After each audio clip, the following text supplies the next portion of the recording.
Subscribe now and press the bell icon. Never miss an update.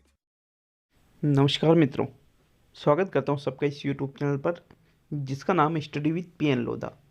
मित्रों, read exam 2021 हेतु शिक्षण विधियों का टेस्ट पेपर नंबर 25 आज आपके लिए लेकर आया हूं। सेलेक्टेड क्वेश्चन देखने को मिलेंगे। आज एक और वीडियो आया है साइकोलॉजी का, वो कुछ विशिष्ट है, नवीनतम प्रश्न उसमें शामिल किए गए हैं जो 2020 के एग्ज़ामों में आए थे और बहुत ही नए पैटर्न वाले अच्छे नए प्रश्न देखने को मिलेंगे, तो उस वीडियो को भी ज़रूर देखिएगा। तो चलिए शिक्षण विधियों के टेस्ट नंबर 25 को शुरू करते हैं। दोनों लेवल के लिए है, लेवल 1 और लेवल 2 के लिए ये टेस्ट। तो पहला क्वेश्चन मित्रों, पहला क्वेश्चन है, बाल केंद्रित शिक्षण का अर्थ निम्न में से क्या नहीं है? समुदाय केंद्रित, बालक केंद्रित, छात्र केंद्रित और अध्येता केंद्रित। तो मित्रों, जो बाल केंद्रित शिक्षण है वो समुदाय केंद्रित भी होता है, बालक केंद्रित और छात्र केंद्रित तीनों ही हैं, लेकिन अध्येता केंद्रित मतलब शिक्षक केंद्रित नहीं होता है। इसलिए चौथा विकल्प आपका सही रहेगा प्रश्न संख्या 1 में। चलिए नेक्स्ट आते हैं प्रश्न नंबर 2 पर। मित्रों, दूसरा प्रश्न क्या है? पर्यावरण शिक्षा का उद्देश्य है। पर्यावरण शिक्षा का उद्देश्य आपसे पूछा है। पहला विकल्प पर्यावरण की सुरक्षा तथा संरक्षण, दूसरा है पर्यावरण के संसाधनों का अधिकतम उपयोग, तीसरा है पर्यावरण के संसाधनों का न्यूनतम उपयोग और चौथा है उपयुक्त सभी। तो देखिएगा, पर्यावरण शिक्षा का उद्देश्य यह नहीं होता है कि अधिकतम उपयोग करो। पर्यावरण शिक्षा का मतलब क्या नहीं होता है कि पर्यावरण के संसाधनों का अधिकतम उपयोग करो, इसलिए ये गलत हो गया, तो सभी वाला भी गलत हो गया। तीसरा या पहला कौन सा रहेगा मित्रों? देखिए, इसका राइट आंसर है पर्यावरण की सुरक्षा तथा संरक्षण। ये दोनों ही पर्यावरण शिक्षा के उद्देश्य होते हैं। यूँ नहीं है कि न्यूनतम उपयोग करें, ये इसका उद्देश्य नहीं होता है साथियों। विकल्प नंबर 1 सही रहेगा प्रश्न नंबर 2 में। चलिए नेक्स्ट आता है प्रश्न नंबर 3। कौन सी शिक्षण विधि करके सीखने का अवसर प्रदान करती है? कहानी विधि, व्याख्यान विधि, योजना विधि और इनमें से सभी। तो मित्रों, व्याख्यान विधि तो शिक्षक केंद्रित होती है, जिसमें सिर्फ अध्यापक व्याख्यान देता है, तो फिर ये करके सीखने का अवसर बिल्कुल नहीं देगी, तो ये गलत हो गया। तो फिर इनमें से सभी भी गलत हो जाएगा। कहानी विधि भी करके सीखने का अवसर नहीं देती है, बल्कि जो योजना विधि है मित्रों, ये विधि करके सीखने का अवसर देती है। भला किसमें किसी चीज़ को सीखता है तो करके सीखता है साथियों, लर्निंग बाय डूइंग के आधार पर। तीसरा विकल्प सही रहेगा प्रश्न संख्या 3 में। चलिए नेक्स्ट बढ़ेंगे प्रश्न नंबर 4 पर। विज्ञान शिक्षण की किस विधि में शिक्षक सामान्य से विशिष्ट की ओर बढ़ते हैं? आगमन विधि में, व्याख्यान विधि में, निगमन विधि में और प्रयोगशाला में। तो देखिए, अगर प्रश्न पूछे कि विशिष्ट से सामान्य की ओर, तो फिर आगमन राइट रहेगा, लेकिन प्रश्न क्या पूछ रहा है? सामान्य से विशिष्ट की ओर, तो फिर ये रहेगा निगमन विधि में। किसमें रहेगा साथियों? निगमन विधि में। विकल्प नंबर 3 सही है प्रश्न संख्या 4 में। चलिए आगे बढ़ेंगे प्रश्न नंबर 5 पे। तो मित्रों, पांचवा क्वेश्चन क्या है? निम्न में से कौन सी विधि छात्रों की मनः प्रेरक क्षमताओं को बढ़ाने में सक्षम है? कृत्रिम विधि, कार्य अनुभव विधि, व्याख्यान विधि और प्रदर्शन विधि। तो देखिएगा, मनः प्रेरक क्षमताएं अगर बढ़ानी है तो मनः प्रेरक क्षमता व्याख्यान से नहीं बढ़ेगी, ना ही कृत्रिम से, बल्कि कार्य अनुभव जो विधि है साथियों, इससे मनः प्रेरक क्षमताएं छात्रों की बढ़ती है। दूसरा विकल्प सही है, जब वो कार्यों का अनुभव करेंगे खुद करके, तभी मनः प्रेरक क्षमताएं बढ़ती है। चलिए नेक्स्ट प्रश्न नंबर 6 पे आएंगे। निम्न में से कौन सा एक अभिप्रेरित शिक्षण का संकेत है? कक्षा में छात्रों की अधिकतम उपस्थिति, छात्रों द्वारा प्रश्न पूछना, कक्षा में एकदम शांत वातावरण और छात्रों द्वारा लगातार गृह कार्य पूर्ण करना। तो मित्रों, अभिप्रेरित शिक्षण का सबसे बेस्ट, जो छात्र अभिप्रेरित है, शिक्षण भी अभिप्रेरित हो रहा है, तो ऐसी स्थिति कहाँ पर रहेगी? जब बच्चे अधिकतम प्रश्न पूछे। किससे? अध्यापकों से। ज़्यादा से ज़्यादा बच्चे प्रश्न पूछेंगे, मतलब उनमें सीखने की रुचि है। कोई बालक प्रश्न कब पूछता है? जब उसका पूरा ध्यान उस पर होता है। इसलिए दूसरा विकल्प सही रहेगा प्रश्न संख्या 6 में। चलिए आगे बढ़ेंगे प्रश्न नंबर 7 पर। प्रायोगिक ज्ञान का सिद्धांत किसके द्वारा प्रस्तुत किया गया? Carl Rogers, Tolman, David Kolb और बंडूरा। देखिए जो प्रायोगिक ज्ञान का सिद्धांत है साथियों, ये प्रस्तुत किया गया था डेविड कोल्ब के द्वारा। किसके द्वारा? डेविड कोल्ब के द्वारा। विकल्प नंबर 3 सही है आपका प्रश्न संख्या 7 में। चलिए नेक्स्ट प्रश्न नंबर 8 पे आएंगे। छात्रों में रटने की प्रवृत्ति को रोकने हेतु कैसे प्रश्न पूछने चाहिए? वस्तुनिष्ठ, लघु उत्तरीय, दीर्घ उत्तरीय या निबंधात्मक? तो मित्रों देखिएगा, लघु उत्तरीय, निबंधात्मक, दीर्घ उत्तरीय, ये जो चीजें हैं ये रटने की प्रवृत्ति को बढ़ाती है। लेकिन जो वस्तुनिष्ठ प्रश्न हैं, वस्तुनिष्ठ प्रश्न मित्रों छात्रों में रटने की प्रवृत्ति को रोकते हैं। पहला विकल्प सही रहेगा आपके प्रश्न संख्या 8 में। चलिए आगे बढ़ेंगे प्रश्न नंबर 9 पर। इकाई परीक्षा का मुख्य उद्देश्य होता है। क्या होता है साथियों इकाई परीक्षा का मुख्य उद्देश्य? पता लगाना कि छात्रों ने इकाई से संबंधित सामग्री को समझा है या नहीं। दूसरा विकल्प, अगली इकाई को पढ़ाना, बच्चों को कि भाई अगली इकाई पढ़ाएं, ये इसका उद्देश्य होता है। छात्रों को हमेशा परीक्षा के लिए तैयार रखना, ये उद्देश्य होता है। या छात्रों को अनुशासित करना। दिए गए विकल्पों में से ये बताना है कि इकाई परीक्षा का मुख्य उद्देश्य क्या होता है। तो मित्रों सबसे मुख्य उद्देश्य की अगर हम बात करें तो वो ये होता है कि ये पता लगाना कि छात्रों ने जो इकाई पढ़ी है उससे संबंधित सामग्री को समझा है या नहीं समझा है। यही इकाई परीक्षा का मुख्य उद्देश्य माना जाता है मित्रों। विकल्प नंबर 1 सही है आपके प्रश्न संख्या 9 में। चलिए नेक्स्ट बढ़ेंगे प्रश्न नंबर 10 पर। 10वां क्वेश्चन, मूल्यांकन का मुख्य उद्देश्य है अनुशासन बनाए रखना, परीक्षा करवाना, प्रश्न पत्र निर्माण करना या चौथा छात्र की उपलब्धि जानना एवं सुधार करना। तो बिल्कुल मित्रों समझ गए होंगे इस क्वेश्चन का राइट आंसर कौन सा है, क्योंकि परीक्षा करवाना ही मूल्यांकन का मुख्य उद्देश्य नहीं है या प्रश्न पत्र निर्माण करना ही मुख्य उद्देश्य नहीं है। अनुशासन बनाए रखना ये मुख्य उद्देश्य नहीं होता है, बल्कि मूल्यांकन का मुख्य उद्देश्य क्या होता है साथियों? छात्र की उपलब्धि जानना एवं उसमें सुधार करना, कि छात्र ने जो चीज़ें पढ़ी है, जो शिक्षण छात्रों को करवाया गया है, वो कितना वो ग्रहण किया है, उनकी उपलब्धि कहाँ तक है, इस चीज़ को जानना और यदि कुछ कमी है तो उनमें सुधार करना, ये मूल्यांकन का मुख्य उद्देश्य माना जाता है मित्रों। चौथा विकल्प सही है 10वें क्वेश्चन में।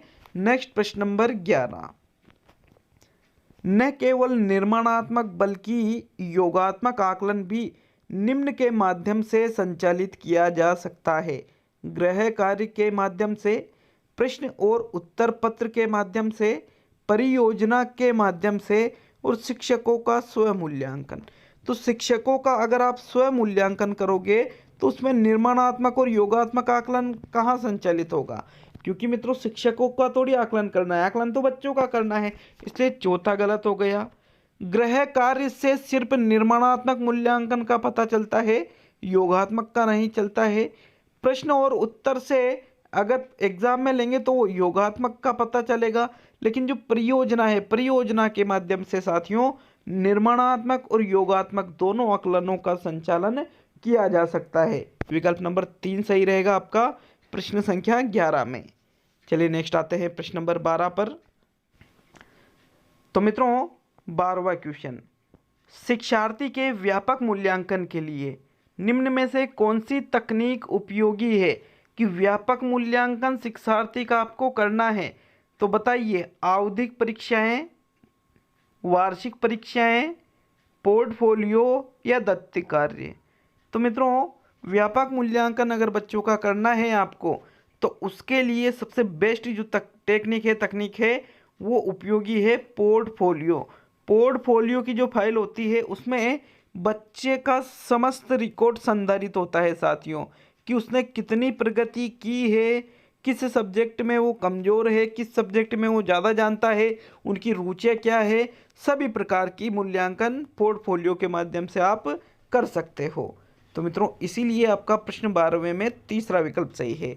चलिए नेक्स्ट प्रश्न नंबर 13, निम्न में से उपचारात्मक शिक्षण की एक विशेषता है। उपचारात्मक शिक्षण की विशेषता आपसे पूछी जा रही है। इसके अंतर्गत केवल समस्यागत विषय का शिक्षण किया जाता है। इसका उद्देश्य छात्रों की समस्याओं का पता लगाना होता है। इसमें बालक का परीक्षण किया जाता है और यह केवल कुछ विषयों तक ही सीमित होता है। तो देखिए, छात्रों की समस्याओं का पता तो निदानात्मक परीक्षण में लगता है। बालक का परीक्षण उपचार में थोड़ी करेंगे साथियों, बल्कि ये कुछ विषयों तक ही नहीं बल्कि सभी विषयों तक होता है ये। तो इसलिए प्रथम विकल्प सही है, दूसरा तीसरा चौथा तो बिल्कुल गलत है। कि इसके अंतर्गत जो समस्यागत विषय है उनका शिक्षण किया जाता है कि बच्चों को जिस चीज़ में समस्या है उसको हम किस में बताते हैं, दूर करते हैं उपचारात्मक शिक्षण में। तो मित्रों, विकल्प नंबर 1 सही है आपका प्रश्न संख्या 13 में। चलिए नेक्स्ट आते हैं प्रश्न नंबर 14 पर। 14वां क्वेश्चन, निम्न में से कौन सी क्रिया पाठ्य सामग्री है? विज्ञान क्लब, श्रव्य दृश्य सामग्री, पाठ्य पुस्तक और श्यामपट्ट। तो साथियों, कौन सी क्रिया पाठ्य सहगामी क्रिया है? यूं पूछना चाहिए था प्रश्न, पाठ्य सहगामी क्रिया। तो साथियों, पाठ्य सहगामी क्रिया वाला क्वेश्चन था ये, और इसमें राइट आंसर है विज्ञान क्लब। विज्ञान क्लब को पाठ्य सहगामी क्रियाओं में माना जाता है। पाठ्य पुस्तक, श्यामपट्ट, श्रव्य दृश्य सामग्री ये सहगामी में नहीं रहेगी बल्कि शैक्षिक सामग्री में आएगी साथियों। इसलिए 14वें क्वेश्चन में आपका प्रथम विकल्प बिल्कुल सही है। तो चलिए आते हैं प्रश्न नंबर 15 पर। एक शिक्षक को सहायक सामग्री का प्रयोग करना चाहिए क्योंकि विद्यार्थियों का ज्ञान निश्चित होता है इससे, बालकों की स्मरण शक्ति विकसित होती है इससे, निरीक्षण शक्ति का विकास होता है सहायक सामग्री के प्रयोग से, मतलब इनमें से सभी। तो ये चौथा ही विकल्प सही है साथियों, क्योंकि सहायक सामग्री का प्रयोग करना सभी चीज़ों के लिए फायदेमंद होता है। इसलिए चौथा विकल्प सही रहेगा प्रश्न संख्या 15 में। चलिए आगे बढ़ेंगे मित्रों प्रश्न नंबर 16 पर। निम्न में से कौन सा कथन सही है? सही कथन देखना है। श्रव्य दृश्य सामग्री छात्रों के लिए उपयोगी है। चार्ट एवं ग्राफ श्रव्य दृश्य सामग्री है। चार्ट का प्रयोग केवल हिंदी शिक्षण में किया जाता है और शिक्षण में कुशलता के लिए दृश्य श्रव्य सामग्री उपयोगी नहीं है। तो बताइए कौन सा कथन सही है? तो मित्रों देखिए, चार्ट और जो ग्राफ है वो तो दृश्य है, श्रव्य नहीं है, श्रव्य दृश्य नहीं है, तो ये गलत हो गया। और आपको कैसा देखना है? सही। चार्ट का प्रयोग आप हिंदी में नहीं अन्य सब्जेक्टों में भी कर सकते हो, तो ये भी गलत हो गया। शिक्षण में कुशलता के लिए दृश्य श्रव्य सामग्री उपयोगी नहीं है, उपयोगी है साथियों, तो ये भी गलत हो गया। मतलब पहला विकल्प सही है, श्रव्य दृश्य सामग्री छात्रों के लिए क्या है? उपयोगी है। विकल्प नंबर 1 सही रहेगा 16वें क्वेश्चन में। चलिए नेक्स्ट प्रश्न नंबर 17। निम्न में से कौन सी गद्य शिक्षण की विधि नहीं है? गीत विधि, शब्दार्थ विधि, व्याख्या विधि और प्रश्नोत्तर विधि। तो मित्रों, व्याख्या विधि, शब्दार्थ विधि, प्रश्नोत्तर विधि तीनों ही गद्य शिक्षण की विधियां हैं, लेकिन जो गीत विधि है ये पद्य शिक्षण की विधि है साथियों। इसलिए प्रथम विकल्प सही रहेगा आपका प्रश्न संख्या 17 में। चलिए आगे बढ़ेंगे प्रश्न नंबर 18 पर। तो मित्रों 18वां क्वेश्चन है, किसी छात्र ने कितना ज्ञान प्राप्त किया है इसका पता लगाया जाता है। शिक्षण विधियों के द्वारा लगाया जाता है, निष्पत्ति परीक्षणों के द्वारा लगाया जाता है, शिक्षण उद्देश्यों के द्वारा लगाया जाता है और उपयुक्त सभी।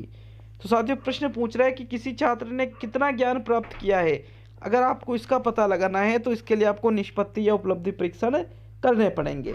दूसरा विकल्प सही रहेगा साथियों प्रश्न संख्या 18 में। चलिए अगला क्वेश्चन देखेंगे प्रश्न नंबर 19। अच्छे मूल्यांकन की सर्व प्रमुख विशेषता होती है सरलता, वैधता, गोपनीयता और व्यापकता।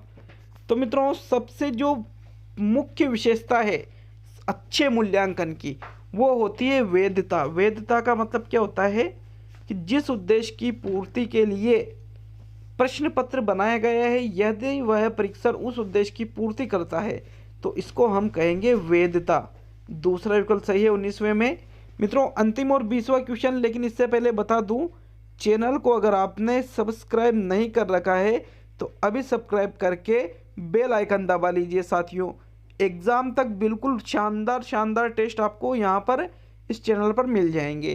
तो चलिए 20वां क्वेश्चन, अच्छी पाठ्य पुस्तक का गुण नहीं है कलात्मकता, छात्रों में जिज्ञासा उत्पन्न करना, भाषा का क्लिष्ट होना और पाठ्यक्रम व्यवस्थित ढंग से संग्रहित होना।